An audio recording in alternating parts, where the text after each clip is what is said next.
Love that. That's fun.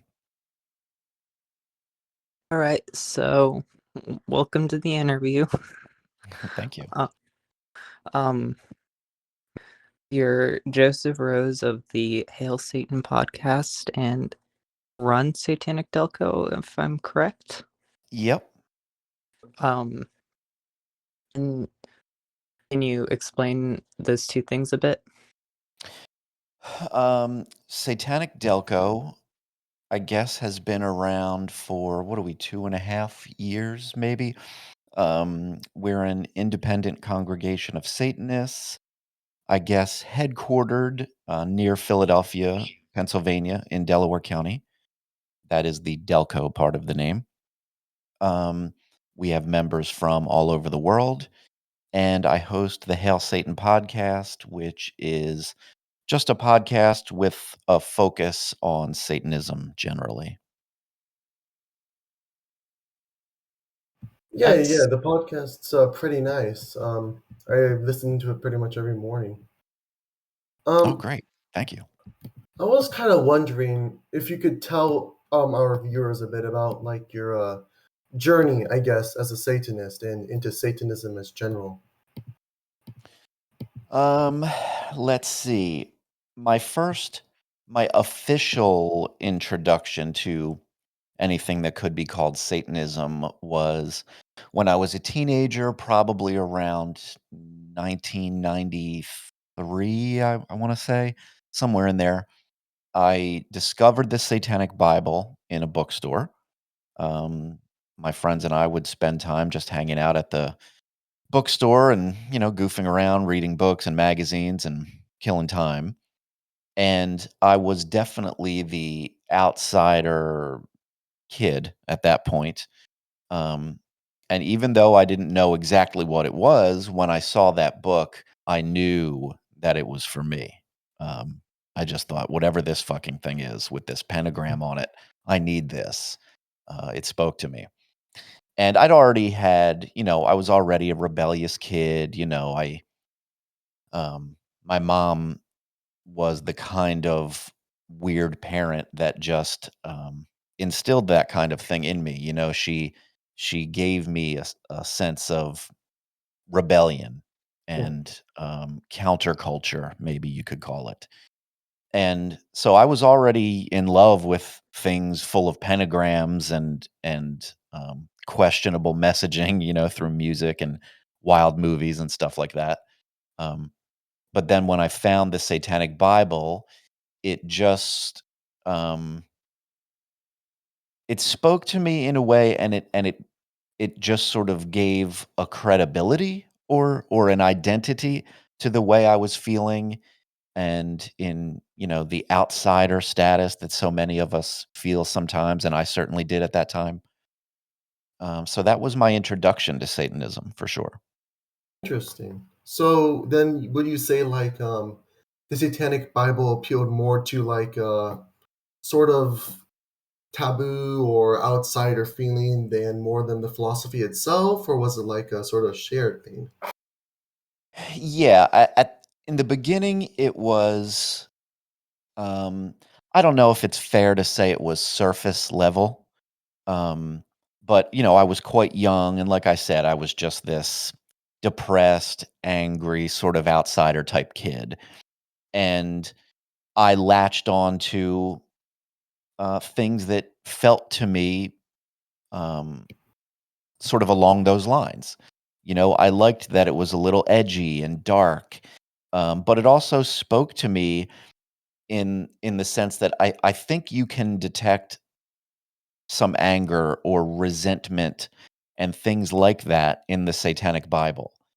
And I felt a lot of those things as a young person. And so all of that spoke to me. Now, as a little time went on, as I got a little older and focused a little more on it from time to time, the connection wasn't as perfect or deep as it could be. There were a lot of things in the Satanic Bible that didn't immediately connect with me in a real honest way. Um, and I'm sure I didn't have a perfect understanding on a lot of it back then either, certainly the magic and all of that stuff. Um, so it wasn't perfect, but back then that's what we had, and and it was a good enough fit. It was a little something to latch onto. But like I said, as I got older, I poked some holes in it. It wasn't a perfect fit, and so there were probably some years in the middle where I didn't care so much about the Satanist label, and atheist was probably good enough for some time in the middle there. That's pretty understandable. I think me and Claudia, we also like to stay with the Levian philosophy a bit, but like there's always those certain things, right? That like are I don't know. Yeah, even, more recently, I've been giving, well, as if I don't already devote enough time and energy to Satanism generally, but more so lately, than ever before, I think. I've just been reading and writing and thinking a lot about my satanic philosophy and others. Um, and I've just reread the Satanic Bible for the first time in quite a while. Um, Neat. and what I wouldn't have necessarily remembered about it that really stood out this time through was sort of an overwhelming theme of LaVey's writing and philosophy was focused on indulgence. Um, it's a theme that came up from the very beginning of the book, and it shows itself many times throughout. And I've always found that is an important part of my Satanism, um, and it's overlooked in a lot of other modern satanic ideologies. But I really take that one from the Satanic Bible for sure. Yeah, it's kind of like all of LaVey's books have a different theme of personal help. The first two is like indulgence, Yeah, and the Satanic Witch is like indulgence but psychological warfare. yeah, yeah. I've not given a serious look at the Satanic Witch in many years, but it's on the list. I'm going to try and go through LaVey's other writings and Gilmore's and some others. Have you read satanic scriptures at all? I haven't. That's high on my list. I've read bits, but I'd like to sit down and just give it a good go through. Yeah, kind of same here. I have my opinions on Gilmore, of course, but everyone's saying, "Hey, you got to read his book first." So Right. there it is. What are your like current general opinions on Peter H. Gilmore and the Church of Satan as it is right now with him? I don't have a real nuanced feeling about Gilmore. Um, I haven't, I'm not a member of the Church of Satan, and over these years, I haven't spent a significant amount of time really focusing on their essays and philosophy and Gilmore's own direction that he's taken the organization in. Um, like so many people, especially, people with a more casual interest in the Church of Satan or Satanism generally, um, the focus has always been on LaVey. We all Okay. know, I'm sure there's lots of even Satanists who don't even know who Peter Gilmore is. Oh yeah, Um, and and so yeah, I'm not a great authority on Gilmore by any stretch at this point, but I am interested to learn a little more. yeah. I'm also more definitely in focused on the Bain aspect than how than more like the entire organization and just more into its roots. Yeah, So but I am interested. I do think I just recently watched a documentary that is just maybe a couple of years old. It's called An American Satan, and it is primarily focused on the Church of Satan. And Gilmore is in there, and Raoul Antony, and Blanche Barton, and um, so many of the current players in Church of Satan. And it was interesting. There were a few things in there, of course, that you know I might roll my eyes at or give me pause for a moment, Yeah, but of course. I find it helpful to hear the the philosophy spoken about by current members and in some cases, members that have been a part of it for many, many years. Explain it in their own words in a more grounded, realistic type of way without all of the color of Anton LaVey's writing style. He had a certain way about him, and I can appreciate that. But it's nice to hear just some, quote, normal folks talk about it and the way, what it means to them and how they interpret it in the real world. Yeah, there's a lot of different, I guess, perspectives to Satanism, and that's why I love your podcast so much. You explore a lot, like your Church of Satan one. That was a very good episode. Thank you. Yeah, and I think, if I were to do a Church of Satan episode right now, it would definitely have a different tone than the ones that I've done previously. And I'm sure I probably will. I've got a lot of things planned to explore on the show. But yeah, I think it's constantly evolving. My feelings about Church of Satan and the Satanic Temple and all of it has certainly evolved over time and probably will keep doing that.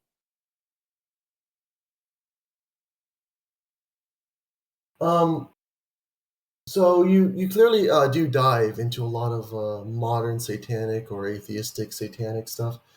What would be your general approach? And I don't know if you'll ever like dive into it, but like general ideas and stuff on theistic Satanism or spiritual Satanism, as they call it.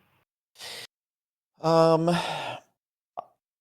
Often enough, I think maybe it's primarily Church of Satan aligned people that say even the term theistic Satanism is a contradiction.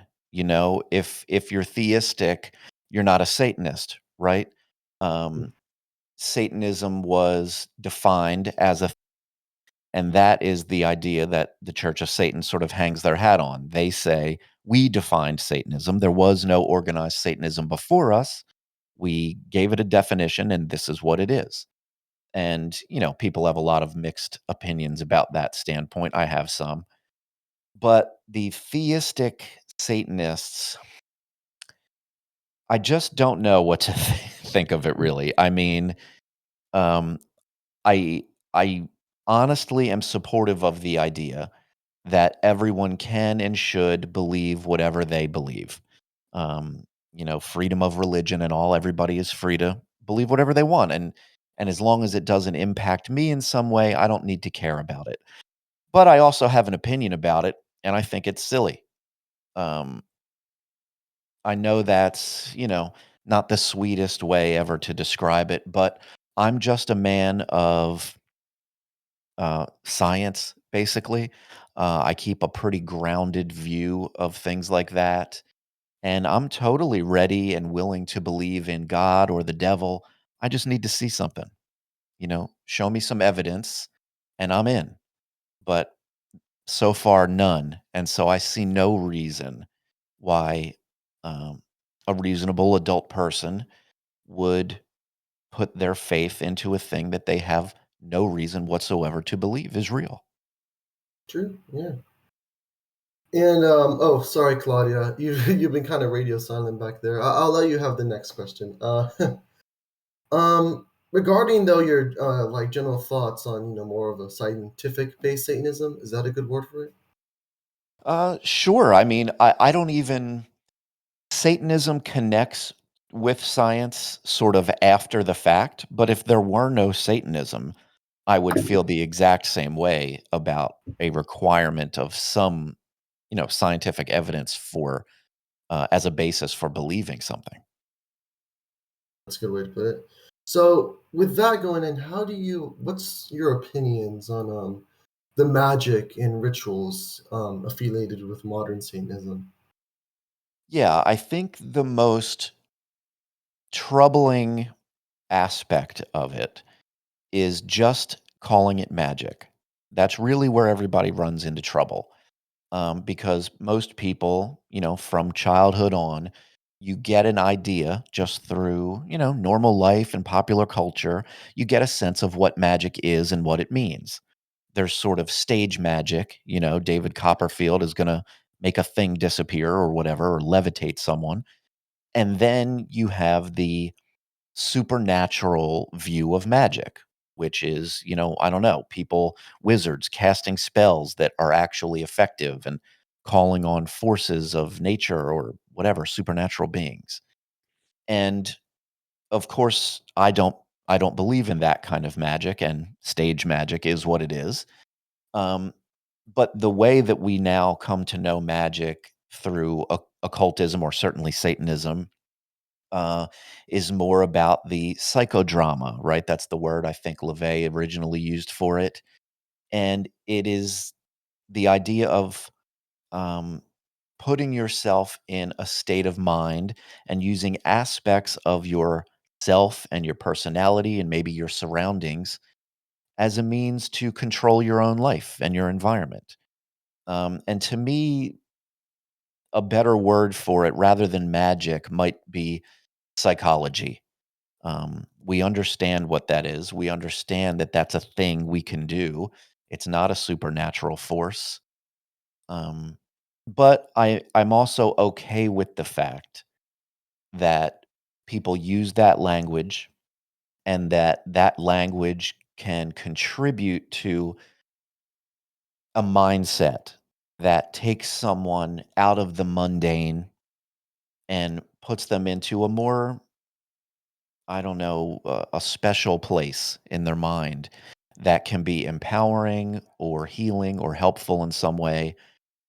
And so while it might not have been if I were the inventor of Satanism and I was writing the Satanic Bible, maybe I wouldn't have used that word, but it's there, and it's permanently a part of Satanism.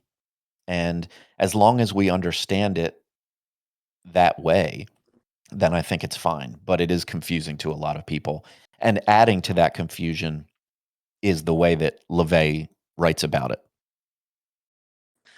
Yeah, magic is kind of this psychological thing in the way it's talked about. It's like, well, I could easily get just as much of that feeling from hearing a good song. Yeah.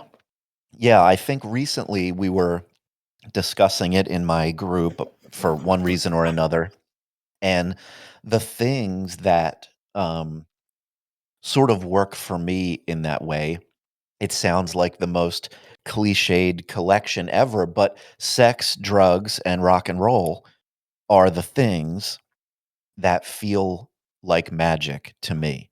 Those are the things that stand out from the mundane feelings of your average Tuesday afternoon.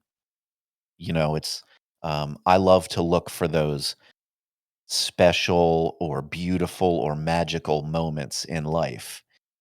And my depression throughout life, certainly as a younger man, always stemmed from this feeling of the world or my life is so mundane. And so often it felt like, oh, just another day going through the motions. I'm going to, do this work or drive to the place or run some errands, and we'll do it again tomorrow. And that's depressing to me. And so whenever possible, I seek out those magical moments that take me, out of that and give me something really interesting or fascinating or beautiful to focus on. And that's the magic in my life. Yeah, sex, drugs, and rock and roll sounds fun. Definitely. Speak Speaking of rock and roll, in a recent episode, you said you had a band, and I'm wondering about that. I do have a band. I'm not exactly sure. What would you like to know about it? I'm just interested in it. Um, my band is a two-piece rock band. It's just myself and my drummer, Julie. I play bass and quote sing. Um, I don't fancy myself much of a singer. Sometimes it's hard to listen to myself, but It's just sort of, I don't know, fun, bombastic rock and roll, I guess. Is there anywhere to listen to it? The band is called Knolling Bones. That is Knolling. Sounds like Rolling Stones. And yeah, we have music up on Bandcamp and all the streaming services and stuff like that. Spotify, Apple Music, whatever you got. I'll check that out. Um, anyway, back to Satanism. Is How does Satanism affect your life exactly? Well, um, I guess I'm in a pretty unique position amongst Satanists because over the past couple of years, Satanism has come to dominate my life in a way that I never saw coming. When I first, first I started Satanic Delco a couple of years back, and I started it completely ignorant to anything related to such a thing. I had no idea of what it was going to be. I didn't have any expectations at all, really. I hardly had a reason for doing what I was doing. But I did, and it started to grow pretty quickly, and it started to fill up my free time pretty quickly. And I had to kind of make a decision of, I had this idea in mind. I started to see the way my group was growing and functioning. And I also saw the way other groups were existing. I was a member of several other online collections of Satanists. And I got the idea very quickly that if I wanted mine to be different or better or satisfactory to me, that it was going to take a ton of time devoted to it to do that. And I guess I made the decision at some point, well, okay, I'm going to. I'm gonna do it. And I don't know that I ever had to stop myself and really think about that. It just sort of happened that way. I just was drawn to it and motivated. And so I found myself devoting all my time to it, uh, to the to the detriment maybe or neglect of most other areas of my life, including my business that I had been running for years before that.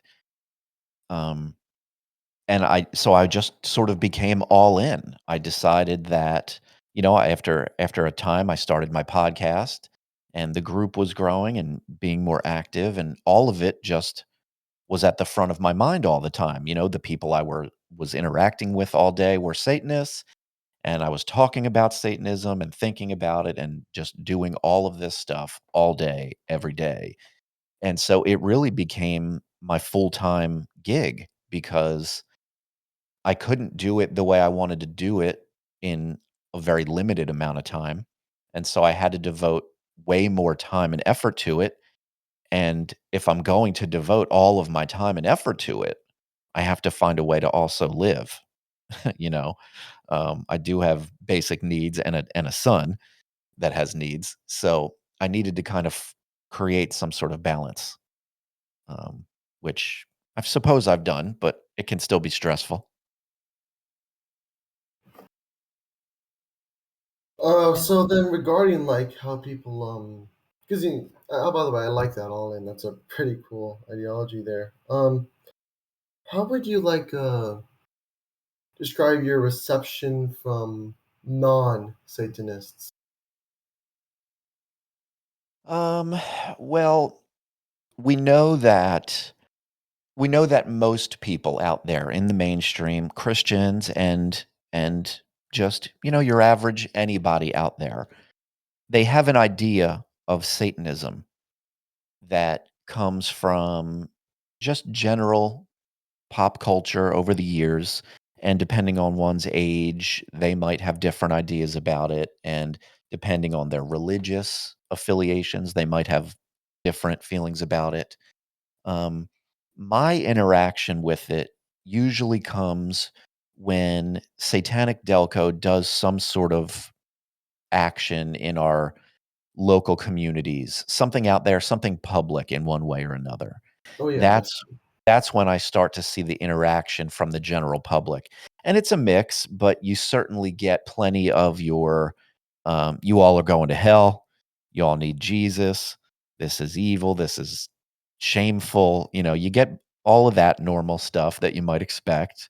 Um, but over time, just in the couple of years, 2.5 years that Satanic Delco has been doing things like that, I have noticed, um less heat that comes, a little by little, which is my goal. That is one of the goals with Satanic Delco, um, is to sort of educate the public about what Satanism is and what it isn't. And so I think there's a level of success in that way happening. And obviously other bigger satanic organizations, primarily the Satanic Temple, is also making headlines all the time. And not everybody is going to love all of it, but they are going to at least be presented with the idea that Satanism isn't the thing that your Catholic grandmom thought it was. And so that stuff goes a long way. It's slow, it's definitely an uphill battle, but it happens bit by bit over time. And so, yeah, when I've seen the public reaction to our actions start to change a bit, or at least, a growing number of people that seem to get it. They might not all be fully on board, but they get it. They at least understand what we're not trying to do. So yeah, it's a mix. You could imagine how most of it goes. Hmm. Well, you've had success with it. I've saw the video of shirts in schools. Yeah, the dress code. Yeah, and, like, watching it, most people were fine with it, except that one lady who was all about Hitler or something. Yes, yeah, I think, there's always the one person who says, "Well, what's next? Are you gonna let Nazis do whatever they want?" I Um, mean, we seemingly already do so. right, right. Um, yeah, yeah, I was really happy about that one. I never in a million years expected it to get the level of attention that it did. I was kind of shocked. Um, our group has done a number of just little, mostly locally focused sort of charity actions over the years, and we do them from time to time. And, it gets a little small mention in local news or whatever. It gets shared around Facebook, and that's fine. But this one, to me, I don't know, as it was happening, I thought it was a non-story. I wasn't even planning to put it on our website. I just thought, okay, well, that's a little thing that I did. But I don't know. Apparently, people found the story very, very interesting because it was written up in every media outlet everywhere, across different countries. There was a few days there where I couldn't escape my own face on the internet, which was a little annoying. Um, but yeah, I was pleased that we did change the dress code in this one school board, or school district rather. And I've had my sights set on another one that's been sort of in progress, and I think it will probably come to a head one way or another come this next school year, maybe by September or October. So we'll see. We'll see how it goes. That's Maybe great. That's maybe great. just find Um, the goth clique at I'll maybe let you just go ahead, Claudia. maybe just find the goth clique at the school and just give them a bunch of t-shirts. Yeah, yeah. Sadly, the problem with that is finding a goth clique at a school. Um, I don't know, for whatever reason, they seem to be less common. I know they're there, I but finding them gets harder. And it's hard for me, I'm a grown man. I can't, or I'm hesitant at least to go spend too much time loitering around high schools and, Oh yeah, um, definitely. asking the children if they want some satanic merchandise. So we try to find other ways, but I'm confident. I think, I have a specific school and school district that I've I've communicated with their attorney. I've also communicated with the Freedom from Religion Foundation. Um, and I think one way or another, we're going to get that dress code changed. A lot of people often talk from various satanic communities about the effect your podcast had on them. Some say you've educated them on perspectives from modern Satanism, some even saying you've introduced them to the religion altogether. Yeah. So I was wondering, how does all this feel for you? All this like gratefulness to your podcast? Well, it was, again, just like when I started the group, when I started the podcast, I had no real expectation, or idea. I just thought I wanted it to exist. I had things to say in a way I wanted to present it.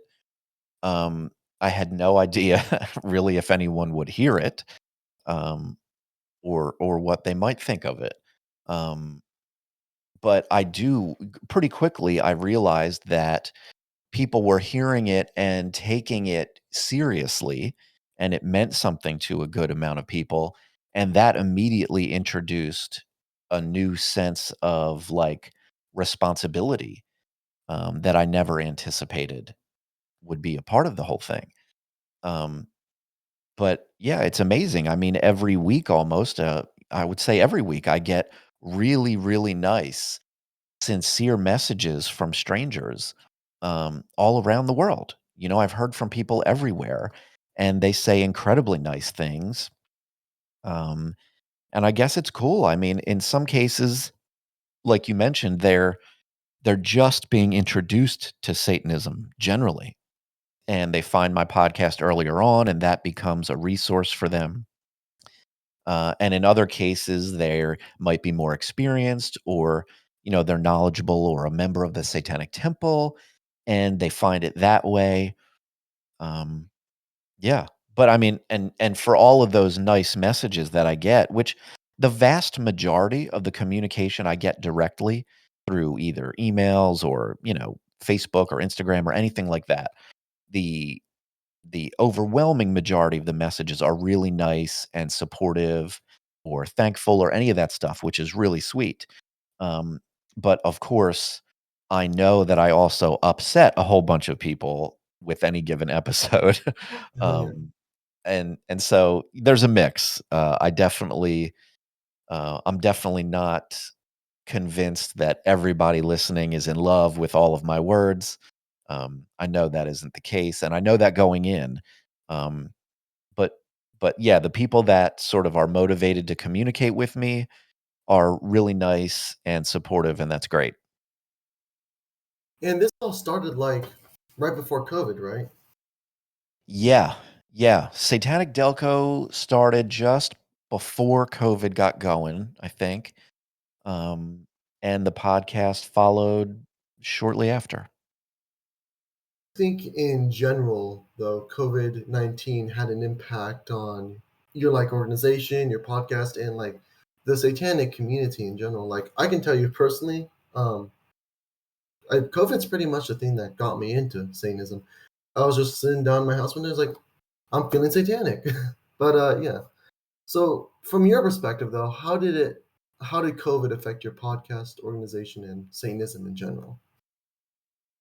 I don't know in what ways it was directly because of COVID, but I can say that our group was thriving during COVID.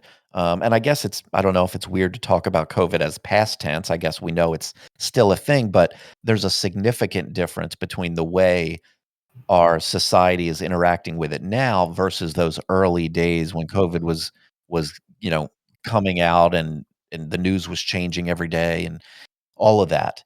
Um, but yeah, I don't know. Our group was thriving during those days. We made use of the online platforms. Everybody started becoming a little more isolated, and things like our Zoom meetings and online discussions, I think were just it was a really good outlet for people who were maybe being less social in other ways in their life. And in some cases, people weren't working because of COVID. And I don't know, maybe there was just more opportunity for people to spend time doing these different things.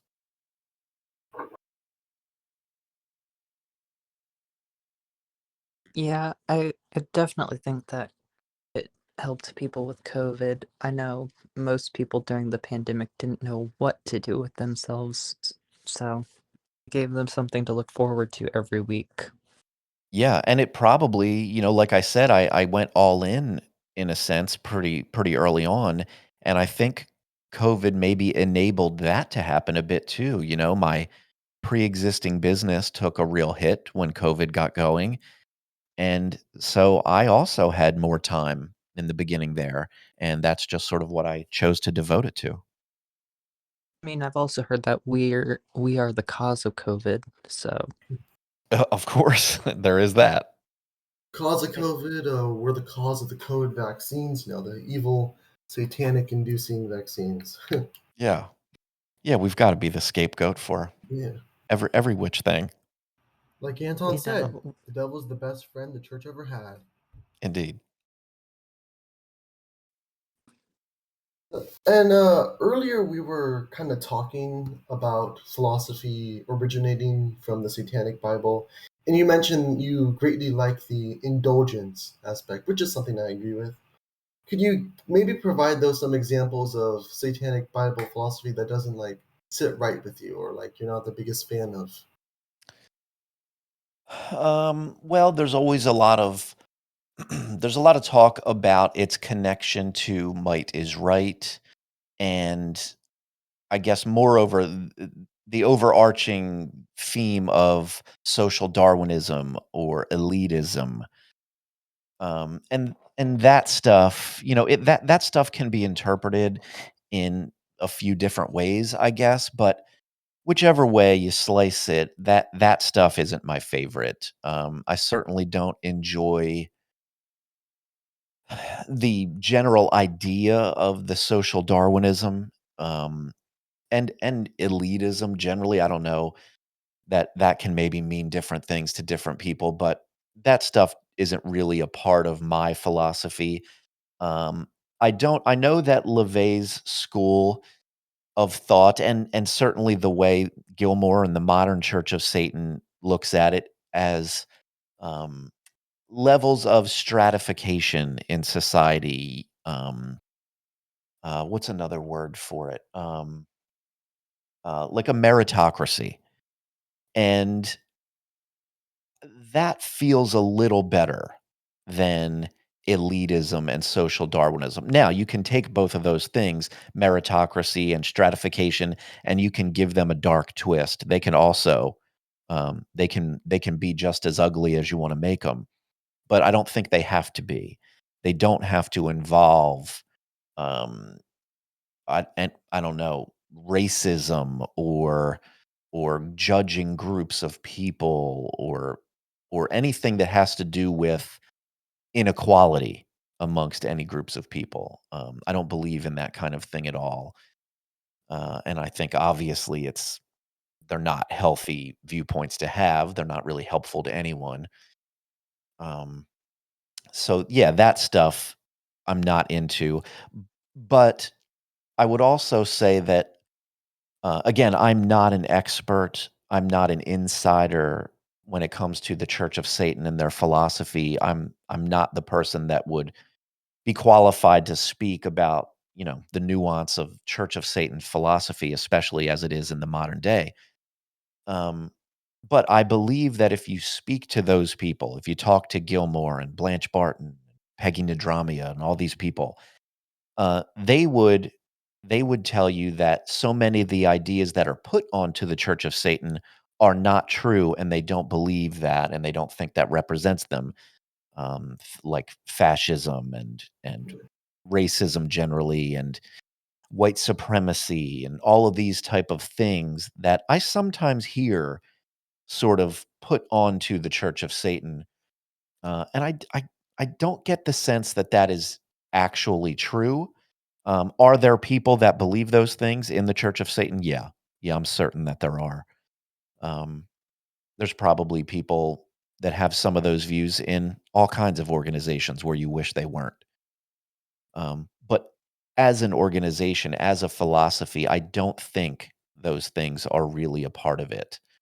Um, but I do think that LaVey's philosophy can be harsh at times, which is to say that real life and nature and just life on earth can be harsh sometimes. And sometimes the truth isn't pretty, but it is what it is.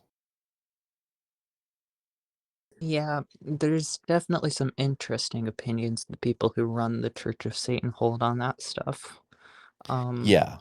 Yeah, and I'm sure if I learn more, as I learn more of the details and more of the different opinions and the difference between the on paper philosophy and the real world philosophy, because sometimes there's a difference. Sometimes, a text sort of looks one way, but the way people run with it in real life can be a different way. So as I learn more, I'm sure there are going to be parts of it that I like and parts of it that I don't like. And that's always been true. yeah, there's about an hour long, I'd say, interview with Peter Gilmore from 2002. I think it's worth getting a listen. Yeah. Um, Yeah. And I wonder, I would like to hear it. And I wonder how similar or different it would be if he were given that same interview today. well, the interview was from the Might Is Right special from 20 years ago, Oh, gotcha. Yeah. Yeah. Hmm. so you can obviously guess the subject. Sure. Yeah. And it was two people in particular got into a very interesting conversation about the benefactors of eugenics. Oh, yes. Yeah. Yeah. Yeah, I've heard about a bit of that stuff. I have not listened to all of it myself. Um, but yeah, needless to say, I don't enjoy that Oh, yeah, type of totally. stuff. I don't support that viewpoint, at least what I imagine that viewpoint to be. Yeah. Totally, yeah. That's a lot. That's where a lot of the, I guess, controversy from certain satanic figures usually originates from. Yeah, that Might Is Right special was popular or Oh yeah. has become popular over time, I guess. Yeah, we streamed it in June first, Oh so yeah, the whole thing. it just Yeah, so that everyone could hear it. Yeah. because it's very famous for drama and stuff. So like, sort of this perspective type theme. This is the thing everyone's talking about, like that. Yeah, yeah, a bunch. I mean, it's been so discussed that that Might Is Right thing and all of the stuff that Lucian Greaves was saying, um, and Shane Bugby, just the whole vibe of it. We could talk about it. All right. Oh, I mean, I do have doubts that many of the people who talk about it haven't listened to the whole special, so I'd recommend everyone do that. Yeah, I yeah. gotta I be think. honest. I haven't listened to the music portions myself of it. I Yeah, I just have not either. I've listened to it about 5 times, and I can tell you it's definitely interesting. Yeah, yeah. I think I've heard mostly, the highlights or lowlights, as it were. You heard Claudia of loves digging up those old podcasts from the '90s and the early Mm, 2000s. yeah. They are yeah, pretty interesting. there's definitely the one segment everyone repeats. I can't say it or else I'll get sued probably. The portion with, Doug and the, fucking Frisbee on their head? Yeah. Yeah, Yeah. Yeah, yeah, yeah. of course. Yeah. Now look, I mean, I don't know, it's thrown around pretty often. There are detractors or haters or whatever you wanna call them of the Satanic Temple. There are lots of them, and some of them have, good reasons for feeling that way, others might have less reasons, I don't really know. But the claim that is often made, I don't know how sincere it is, but the claim is, Lucian is anti-Semitic. He made these remarks. It's pretty clear what he's getting at, and that's his viewpoint. And I can't speak to his real beliefs and viewpoint. I don't know the man. I've never met him, and I don't know what was in his heart all those years ago while he was sitting there. Um, but I do know that if you carefully listen and analyze what he's saying is anti-religious. What he's Yes. saying is people that are believing in these ridiculous superstitions and following these stupid religious traditions. Fuck those people. And the specific group he was talking about were Jews, saying people that practice this religion is stupid because religion is stupid and all of these religions are stupid. But he delivered the message in a way that was wildly immature and in poor taste. And, he was an edgy young dude hanging out with his somewhat older, edgy friend that he probably wanted to seem cool to. Um, and I think that's a lot of what was happening. Now, is that a great excuse to say, okay, go ahead, say those things? No, I wouldn't wanna be in that room. I wouldn't wanna hang out in that room and listen to Yeah. that conversation or take part in it, but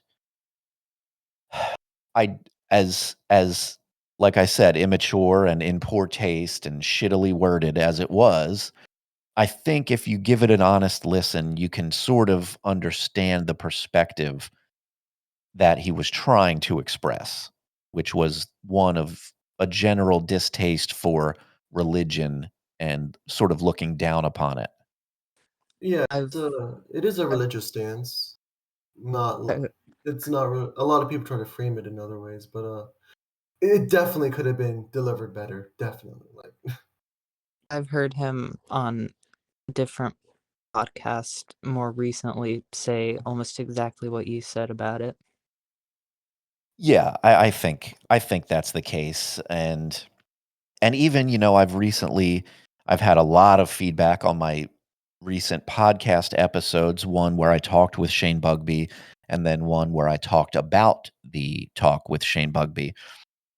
And, I got the sense from Shane that, um, part of the allure of all of that stuff back then, Might Is Right, and the whole vibe that they were giving off, part of it, a good part of it, I bet, was just the perspective of these edgy, um, contrarian, rebellious type of dudes who were pushing boundaries and doing things that were inappropriate because they were inappropriate. Um, that was a big draw. Say the thing that you're not allowed to say. Do the thing that you're not allowed to do just because. And I was a young kid, I can relate to that a bit. There's moments where those type of feelings still exist in my life. Um, Now, for me, they never happened to play out in that way or on that topic, but I guess on some level I can understand it. Um, it's not much of I don't know that I can say it's excused, but I can understand it. Yeah, I know Shane Bugbee definitely has an infamous name. I got kicked out of a certain group for having his name in my Discord bio. That's enough on that. But it's kind of like, um, it's kind of like I'm gonna get DM'd by them later. they're gonna sue me. No, it's like it's always been done. They were flirting with fascistic ideas. It's not uncommon to hear about from the past. Yeah, and especially, people that were into the Church of Satan then, Shane and Doug or Lucian were um members of the Church of Satan, and you know that was the Satanism of the day. And like we talked about, there are people that are drawn to the connection to things like might is right or social Darwinism. That's a part of it. And and it did attract some of that for certain.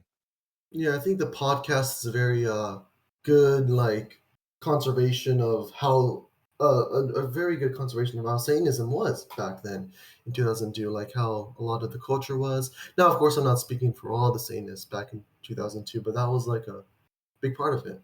Sure.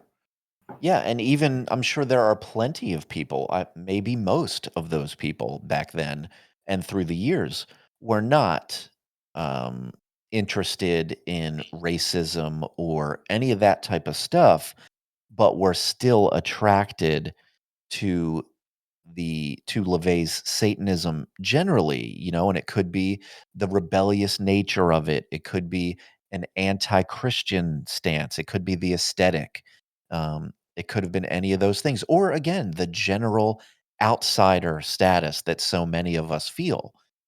And that's a part of it that can't be overlooked. You might not agree with every other part of your fellow outsiders, but you might have at least that thing in common, and sometimes that's enough. Sort of on the same subject, but kind of moving on. For this question, I'll kind of refer to your pretty famous episode, the Satanic Temple Drama Club. Is that all fine with you? Yeah, sure. So, in this episode, you talk about a lot of the problems and, quite frankly, shitty people from different TST related groups and people in TST itself. But so I was wondering, what is your opinion on some other people that kind of like use stuff like the Midas Right special to sort of I don't know how to say it, like Justify their cancel, views. I guess, certain people in the Satanic Temple, or like attack them for it, or like say they're affiliated with anti-Semitism or Nazism. What's your opinion on the Right. people who do that to like a lot of people in the Satanic Temple, such as I don't know if I should say their name. Queer Satanic, I guess, like focuses on a lot of stuff like that. Like, what's your Oh, general yeah. opinion on them as someone who also has your own grievances with the Satanic Temple? Sure. I think it's important, generally, and this isn't in any way specific to Satanism or TST or any of this, but generally, we have to find an honest balance, right?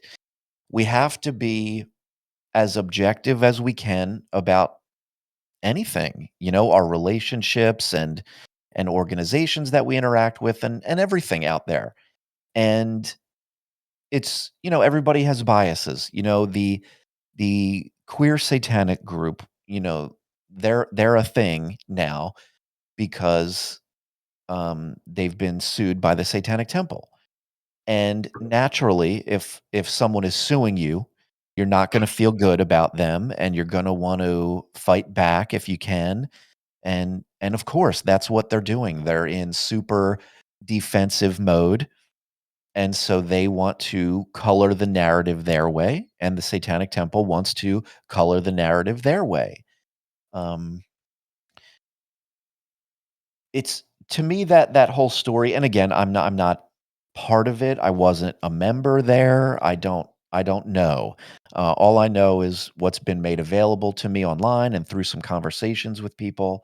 Um, I think people in that group made some moves that were wrong, and the Satanic Temple's response was to unleash as much legal hell on those people as they possibly can. I don't think um, I don't think TST realistically plans to win a case against them, and I just don't think they care about that.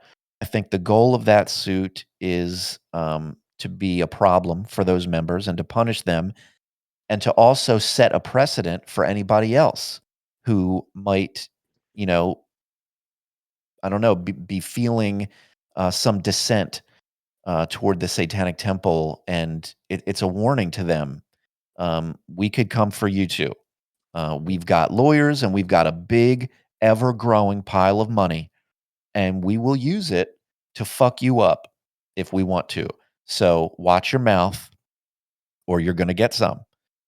And I think the response from the Satanic Temple in this case, I don't think they were unjustified. I think if they felt wronged and, the legal system was their means of responding, I think that's acceptable. That's okay.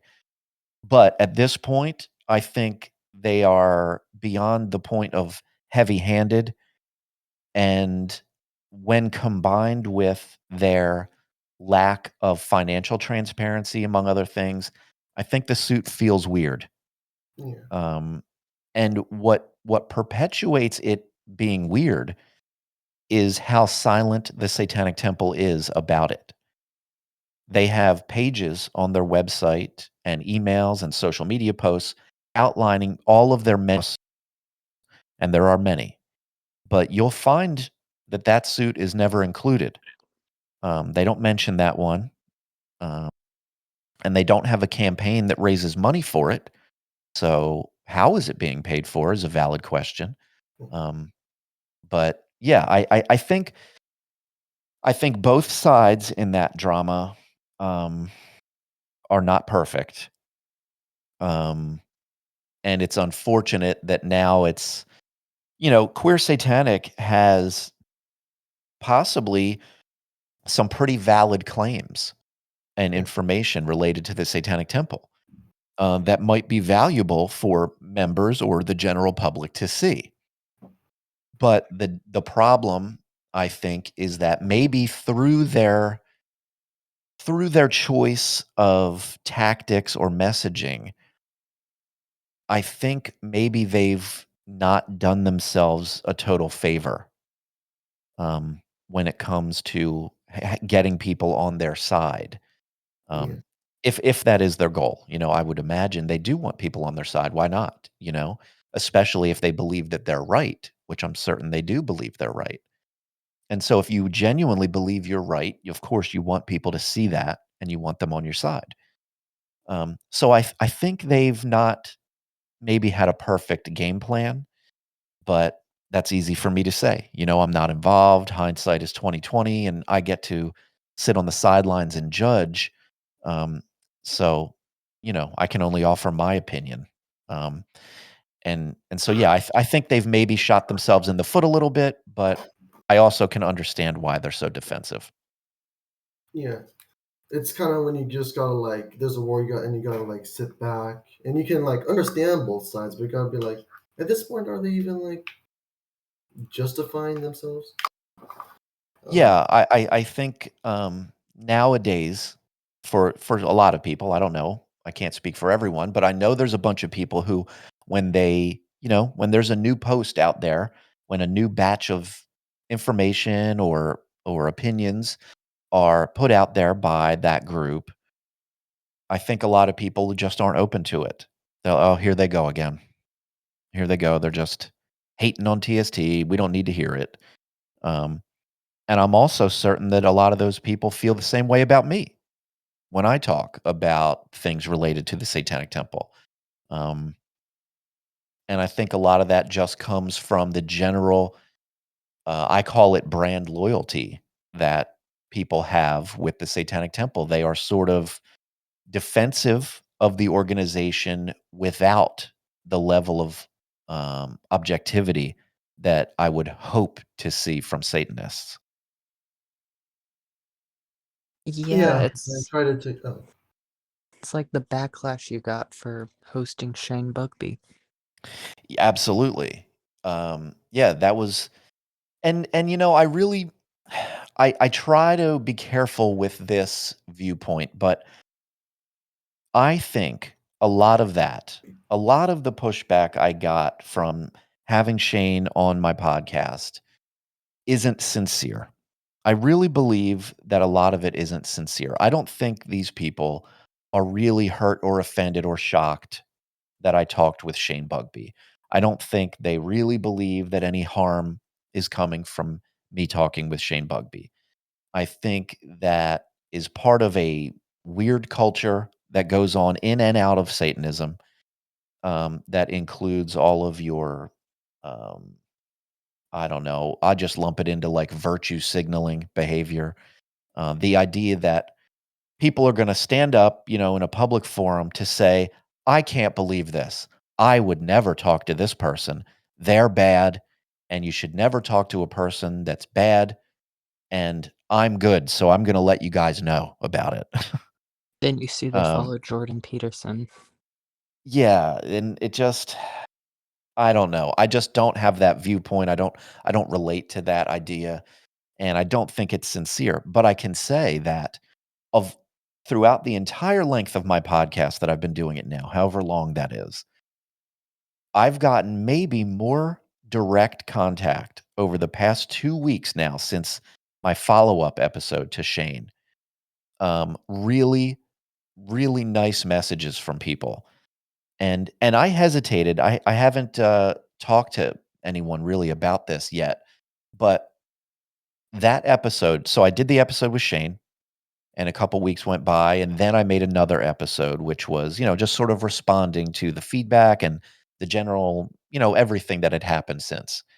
And I recorded it, and I was hesitant to put it out there. I was a little I had actually made the decision to not release it, and I posted it as a bonus episode only to members of my Patreon, members of Satanic Delco. I just gave it to them. I said, "Here you go, I don't know, I'm not gonna put this out as a podcast to everyone, but you guys can hear it." And I quickly got some pretty nice feedback from several members of the group saying, "This is like my favorite episode. I'm so glad you said this, and you should definitely put it out to the whole audience." And so, I don't know, I gave it a little thought and I said, "Fuck it, I will." And so I did release it, out to the general public, and I've gotten a tremendous amount of supportive, great feedback about that episode. And it's reinforced my idea that what I need to do, and this has always been my stance, but sometimes I need a little reminder of it maybe. But what I really need to do is always be honest and say the thing I want to say, and say the thing that I think should be said, even when I think it's gonna, rock the boat a little bit. Um, and so there are rare occasions where I hesitate and I think, I don't know, do I want to deal with this? You know, do I want to deal with what might come my way? Because for certain, there's always going to be people who don't like what you have to say. If you're doing or saying much of anything worth a shit, there are going to be people that don't like it. Um, that's just the way it is. And so it was a good, healthy reminder that I need to just be myself and say the thing and don't worry about it. Yeah, I'm glad you posted as well. That episode really spoke to me. Thank you. Yeah, I'm glad. Um, do you have do you think you can tell us actually any like future plans you have for your Hill Satan podcast, or like new things you want to like dive into with it? Well, I've been working really hard on something. Um, and I don't want to be overly secretive about it for no good reason. But I just don't want to jump the gun too much. But what's been on my mind, um, like full time these days, has been really working to define my satanic philosophy. And I I guess the way I'm framing it is, defining a sect of modern Satanism is what it amounts to. Um, and so that's been the core reason for me absorbing and thinking so much about Satanism and other satanic sources, TST, Church of Satan, and lots of smaller ones, and reading and rereading books, written by some of these folks. Um, because I'm really trying to absorb as much as I can and articulate what works for me and what doesn't, and add to it and subtract from it, and just articulate my satanic philosophy in the form of a well-defined sect of Satanism. And I don't know what form that will exactly take at the end. I think I'm writing a book, but it's hard as fuck. It's really hard. I've been working on it for some time now, and it is really difficult. So we'll see. We'll see. Will I live long enough to complete a book? I don't know. But I'm working on something, and I've got some ideas about what form it will take, and all of that. And I've just barely dripped a little bit of it out there because it's still really early. Um, but I'm working on it. That sounds exciting. It is. It really is. And I think I know exactly how it's going to go. You know, people are going to be upset by it for a few different reasons. Other people are going to really like it. You know, it's going to feel like a good fit for some people, particularly people that think Church of Satan is a little too much of this one thing and TST is a little too much of this other thing. Um, I think there's room for something in the middle, Oh yeah, you and gotta find that and balance. and yeah, that's what I'm really working toward.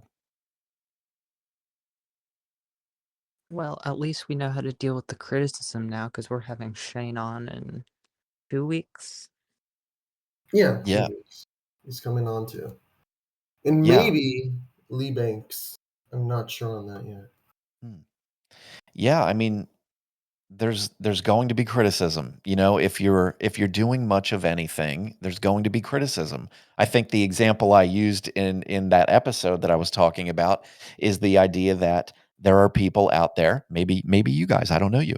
Um, there are people out there that believe that Master of Puppets isn't the greatest heavy metal album in the world. That's Um, heresy. That's straight up and heresy. and, you know, those people exist. So there's always gonna be criticism. There's somebody out there that says Master of Puppets is a piece of shit. So I'm not gonna be shocked when people disagree with things that I say. Um, While while I yeah. love Master of Puppets, I've got to say, I go to Antichrist Superstar. Oh, yeah. Yeah, yeah. Different thing for sure, but I get it. However, not Antichrist Superstar, but Master of Puppets just made like a boom in the media recently. Oh yeah. Yeah, Stranger Things is really it's got some musicians, giving them some good favor. Oh yes. Well, Claudia, do you have anything else you have wanting to ask? No, I think we got it all covered. Yeah, I think so. Oh, wait, one more thing, and this isn't Sure, really related to anything in the interview. It's a personal curiosity question. You sure. have an amazing intro to your Hail Satan podcasts. Oh, thanks. Yeah, the theme song. I love that. Always gets Thank me you. into it. Where do you could you tell us where you get it from? Well, I made it. Yeah. I sampled some little bits from here and there, and then I went in and just, you know, found a tempo that I liked, you know, that felt like a good, I don't know, intro song tempo. And I cut up these notes and little bits that I'd sampled, and then I just programmed a beat over top of it, um, and cut it all together. And I did a little, you know, the intro version of it, and then a little minimal version of it that I use at the end of a show. Cool. That's great. Yeah, it was weird. I didn't think much of it. I thought it was cool. You know, I was like, I need an intro, so got to sit down and make an intro today. And I got so many requests all the time for the to download the MP3 or something. So I actually eventually put it up on our store. Oh, neat. Um, and yeah, people I guess like it. I think they use it for a ringtone, or I don't know what they do with it, but it's up there for $1 if anybody wants it. Well, at least you don't need to backmask it to get the message. That's right. Yeah, some of it goes forward, some of it goes backwards. It's all in there. Or if you backmask it, it says turn to Jesus. Maybe so. We gotta see. All right. Anyway, Huge thank you to Joseph Rose for coming on to this podcast with us and doing this interview. No sweat. Thank you guys. Yeah, Yeah, thanks for thank you. joining. Hail No Satan. sweat. Hail Satan. Hail Satan. Hail Satan.